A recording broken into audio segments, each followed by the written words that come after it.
Today, the Vatican said Pope Francis will put together a panel of experts to advise him on how to protect children from sexual abuse by priests. This comes on the same day that the Archdiocese of St. Paul and Minneapolis tried to rebuild trust in the church by publishing the names of dozens of priests who've been accused of sexual abuse. Here's Dean Reynolds. An online apology today from the imposing Cathedral of St. Paul expressed regret for the pain priests had caused. Archbishop John Neinstedt. I sincerely pray that these efforts will contribute to the healing process for victims and others who have been harmed. Does it? Good question. Not really. Al Mashad and Jamie Hutmaker say they were abused by the same Catholic priest, Jerome Kern. First Jamie in 1969, and then Al 8 years later.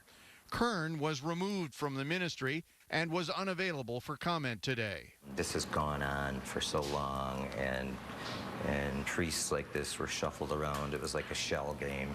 Well, I think Catholics everywhere should stand up and say enough. We want our church back.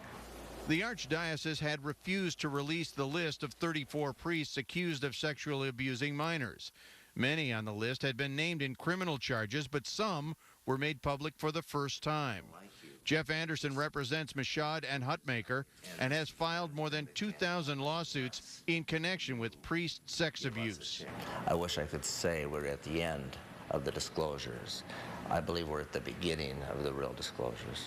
A victims advocate group says more than 6,000 clerics have been credibly accused of abuse over the past 6 decades, but only about half of their names have ever been made public.